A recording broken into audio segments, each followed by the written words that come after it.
Anong ganap sa mundo ng showbiz? Usap-usapan ngayon sa social media ang makabuluhang tanong ni Vice ganda kay Kim Chiu.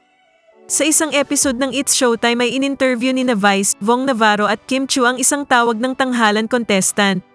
Sa naturang interview ay naging topic nila ang tungkol sa parte ng katawan ng mahal mo na masarap amuyin.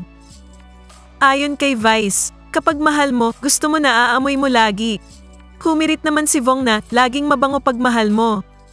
Ayon pa kay Vice, kahit na may mabaho na raw sa jowa mo, hindi mo na mararamdaman kasi mahal mo ito at nasanay ka na.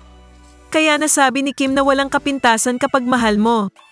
Ngunit tila na intriga si Vice at tinanong niya si Kim na, "So kailan niyo sasabihin?" Hindi sumagot si Kim sa tanong ni Vice, natawa ito at tila tinulak si Vong.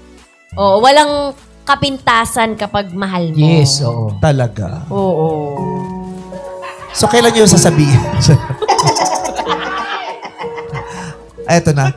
Pero bago natin pag-usapan, ay naku, grabe. Kaya naman ang mga netizen ay nilink ang naturang tanong sa napapabalitang hiwalay na si Kim at Sian. Kung nagustuhan mo ang content na ito, huwag kalimutang mag-subscribe at i-click ang share, like, at mag-comment ng inyong opinyon. And favor naman po, please don't skip the ads.